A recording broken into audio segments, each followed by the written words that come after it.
आज हम लोग बात करने वाले बीए पार्ट 1 हिस्ट्री ऑनर्स का पेपर 1 का ये चैप्टर 11 है। चैप्टर 11 का ऑब्जेक्टिव क्वेश्चन हम लोग देख रहे थे और भाग 2 है। ये भाग 1 नहीं देखा है तो लिंक जो है भाग 1 का लिंक डिस्क्रिप्शन में दिया गया है, वहाँ से जाकर देख सकते हैं। और चैप्टर 11 पूरा कंप्लीट हो गया। अब आप लोगों के लिए महत्वपूर्ण सूचना दूंगा है, वो पहले सुन लीजिए।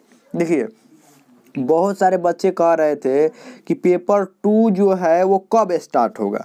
तो पेपर 2 स्टार्ट होने का समय है जैसे ही पेपर 1 ख़त्म होगा और तो पेपर 2 स्टार्ट हो जाएगा।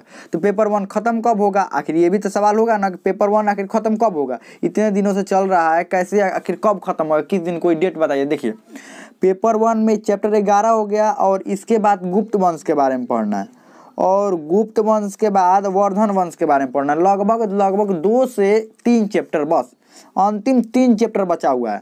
इसमें 3 चैप्टर जैसे ही कंप्लीट होगा उसके बाद हम लोग पेपर 2 शुरू कर देंगे। और एक बात समझिए कि जैसे विस्तार से पढ़ा रहे हैं वैसे ना छोड़ कर तो पढ़ाएंगे नहीं। हम विस्तार से जैसे पढ़ा रहे हैं, ऑब्जेक्टिव क्वेश्चन करवा रहे हैं, फिर सब्जेक्टिव क्वेश्चन करवाएंगे, उसके बाद मॉडल सेट देंगे तब ना। तो इसीलिए आपको ये 3 गो और चैप्टर है, 3 गो चैप्टर खत्म होते ही हम चालू कर देंगे पेपर 2। तो हमें लगता है सवाल सब समझ में, आप लोगों को ये सवाल का जवाब सब समझ में आ गया होगा, यानी आंसर सब मिल गया होगा। अगर इसके बावजूद भी आपका कोई क्वेश्चन है तो आप कमेंट में पूछ सकते हैं। चलिए हम लोग आगे बढ़ते हैं। सबसे पहला क्वेश्चन है, पहला नहीं, ये 11 नंबर इस वीडियो का पहला क्वेश्चन है। ये 11 नंबर क्वेश्चन है। 11 नंबर क्वेश्चन क्या कह रहा है कि कुषाण वंश का संस्थापक कौन था। कुडुल कटफिसस, भीम कटफिसस, कनिष्क या सभी। तो ये कुडुल कटफिसस था, कुषाण वंश का संस्थापक कुडुल कटफिसस। उसके बाद कौन आया, भीम कटफिसस। उसके बाद कनिष्क तीसरा इस वंश का प्रतापी राजा था, ध्यान रखिएगा।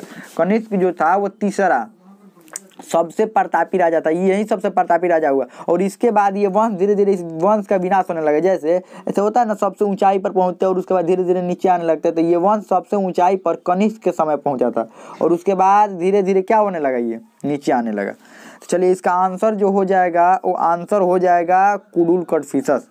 आगे बढ़ते हैं। अगला क्वेश्चन क्या है, अगला क्वेश्चन है कुडुल कटफिसस ने किस प्रकार का सिक्का चलाया था। कुडुल कटफिसस जो था वो किस प्रकार का सिक्का चलाया था, सोना का, लोहा का, तांबा का या चांदी का। तो ये तांबा का सिक्का चलाया, ध्यान रखिए, कुडुल कटफिसस ने तांबा का सिक्का चलाया था। आगे बढ़ते हैं। अगला क्वेश्चन क्या है, अगला क्वेश्चन है कि कनिष्क ने पाटलिपुत्र पर आक्रमण कर किसको अपने साथ ले गया। अब पाटलिपुत्र पर यह आक्रमण क्यों किया था, ये तो था इसका राजधानी कौन सा था। ये पेशावर में अपना राजधानी बनाया था और कश्मीर की तरफ इधर पूरे क्षेत्र में फैला हुआ था। ये पाटलिपुत्र पर आक्रमण काहे किया, तो ये करवा रहा था चतुर्थ बौद्ध संगीति। और चतुर्थ बौद्ध संगीति में ये आपको पता है बौद्ध धर्म को मानता था, चतुर्थ बौद्ध संगीति करवा रहा था। और वासुमित्र जो थे, वासुमित्र इसके अध्यक्ष थे। तो वासुमित्र ने कहा कि देखिए मगध यानी कि पाटलिपुत्र, मगध की राजधानी पाटलिपुत्र में एक बहुत ही विद्वान रहते हैं, तो बौद्ध धर्म के विद्वान रहते हैं जिनका नाम है अश्वघोष। वो भी अगर हमारे ये चतुर्थ बौद्ध संगीत में आ जाते तो बहुत अच्छा होता। तो कनिष्क ने कहा बहुत अच्छा, कोई बात नहीं, हम उनको इन्विटेशन भेजते हैं। तो इन्होंने क्या किया, ये अपने इनके जो एक शिष्य था जिसका नाम था यज्ञसेन, ध्यान रखिएगा, शिष्य का क्या नाम था, यज्ञसेन, उसको भेज दिया कि जाओ उसका बौद्ध संगीति हो रहा है, जाकर उसको देख लो। अब कोई इनका पर्सनल कारण था, क्या कारण था ये पता नहीं चल पाया। माना ये जाता कि थोड़ा काफी बूढ़े हो गए थे ये, कौन, अश्वघोष थोड़ा बूढ़े हो गए थे। तो इसीलिए वो अपने यज्ञसेन को भेज दिए जो इनका एक शिष्य था। तो ये गुस्सा हो गया, कौन गुस्सा हो गया, ये कनिष्क गुस्सा हो गया और आक्रमण कर दिया पाटलिपुत्र पर। किस पर आक्रमण कर दिया, पाटलिपुत्र पर। और यहाँ से किन को लेकर गया, अश्वघोष को लेकर चला गया। तो इसका आंसर हो जाएगा अश्वघोष। और उसको मिल गया यहाँ से पाटलिपुत्र से ही मिल गया जो महात्मा बुद्ध का भिक्षा पात्र था, वो भी मिल गया। तो उसको भी उठाकर लेकर चला गया, कौन, कनिष्क। तो इसीलिए पाटलिपुत्र पर आक्रमण किया था और लेकर गया क्या था, अश्वघोष को। चलिए आगे बढ़ते हैं। अगला है कि कनिष्क ने अपनी संस्कृति की राजधानी कहाँ बनाई थी। ये वो आपको पता है कि पेशावर इसकी राजधानी थी। राजधानी कहाँ थी, पेशावर जो राजधानी थी। देखिए ठीक से भारत का मैप नहीं बन पाया, चलिए अब से बनाते हैं। इसकी राजधानी थी पेशावर। इसकी राजधानी जो थी वो पेशावर थी। देखिए अच्छा से भारत का मैप नहीं बन पाया, यहाँ पर पेशावर इसकी राजधानी थी। और ये अपना संस्कृति की राजधानी यहाँ पर मथुरा को बनाया था। संस्कृति की राजधानी कौन सा बनाया था? ये मथुरा को संस्कृति की राजधानी, और पेशावर इसकी मुख्य राजधानी यानी पुरुषपुर। पेशावर को अपना मुख्य राजधानी बनाया था और ये मथुरा को अपना सेकंड राजधानी यानी कि समझिए संस्कृति की राजधानी थी। पाटलिपुत्र, पेशावर, कुंडलवन या मथुरा, तो इसका आंसर हो जाएगा पेशावर। चलिए आगे बढ़ते हैं। अगला क्वेश्चन क्या है? अगला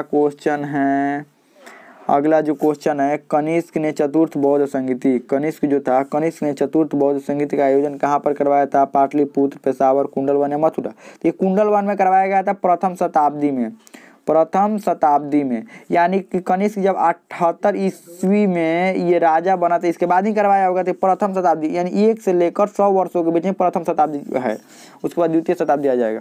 तो प्रथम शताब्दी के बीच में ये करवाया था। चलिए आगे बढ़ते हैं। अगला है जो, तो ये कुंडलवन में करवाया था और इसके अध्यक्ष कौन थे? अध्यक्ष थे वासुमित्र, उपाध्यक्ष थे अश्वघोष, जिनको कहाँ से लेकर गया था? अश्वघोष थे उपाध्यक्ष, जिनको लेकर गया था पाटलिपुत्र से। चलिए आगे बढ़ते हैं। अगला क्वेश्चन क्या है? अगला क्वेश्चन है बुद्ध चरित्र। अगला क्वेश्चन क्या है? बुद्ध चरित्र की रचना किसने किया था? अश्वघोष, नागार्जुन, पतंजलि या वासुमित्र। इसका आंसर हो जाएगा अश्वघोष। अश्वघोष ने क्या किया था? बुद्ध चरित्र की रचना किए थे। और नागार्जुन आपको पता ही है, बहुत अच्छे विद्वान थे, इन्हें सापेक्षता का सिद्धांत दिया था, सापेक्षता का सिद्धांत। पतंजलि, इनको भी पहचानते हैं ये। हाँ, कमेंट में लिखकर इसका आंसर बताइएगा। पतंजलि जो थे वो किसके पुरोहित थे? कौन से राजा के पुरोहित जो थे वो पतंजलि थे? बताइएगा, कमेंट में लिखकर आप जरूर बताइएगा।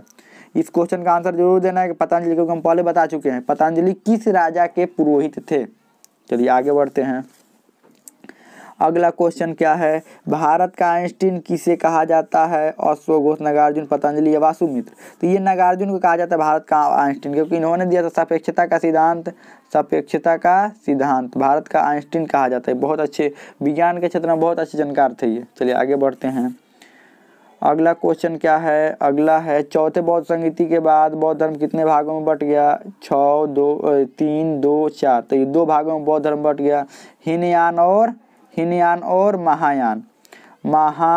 और महायान यानी समझिए, महायान वाले सोचते थे कि परिवर्तन हो इसमें बौद्ध धर्म में, और हीनयान वाले चाहते थे कि वैसा ही रहे जैसे पहले बौद्ध धर्म था। हीनयान वाले महात्मा बुद्ध को एक महापुरुष मानते, जबकि ये भगवान मानते। कौन मानते हैं? महायान वाले भगवान, और हीनयान वाले एक पुरुष मानते हैं, मतलब महापुरुष एक मानते हैं, महापुरुष। चलिए आगे बढ़ते हैं। अगला क्वेश्चन क्या है? सर्वाधिक शुद्ध सोने का सिक्का कनिष्क, अशोक, स्कंदगुप्त या चंद्रगुप्त मौर्य। तो ये जो चलवाया गया था ये कनिष्क के द्वारा चलवाया गया था। सर्वाधिक शुद्ध सोने का सिक्का किसके द्वारा चलवाया गया था? कनिष्क के द्वारा। बहुत ही सोना का सिक्का, क्योंकि इसके समय सोना बहुत ज़्यादा हो गया था, सोना इसको बहुत अधिक मिल गया था, और ये सोना का व्यापार मिस्र से, रोम से, ये सारे जगहों से करता था ये। चलिए आगे बढ़ते हैं। अगला क्वेश्चन क्या है? अगला क्वेश्चन रेशम मार्ग पर किसने अधिकार कर लिया? चंद्रगुप्त मौर्य, अशोक, स्कंदगुप्त या कनिष्क। तो कनिष्क ने किया था। सिंपल सी बात है। रेशम मार्ग कौन सा था? ये ऊपर से होकर जाता था ना रेशम मार्ग, चाइना वाला रेशम लेकर जाता था, तो यही किसने किया था? कनिष्क ने।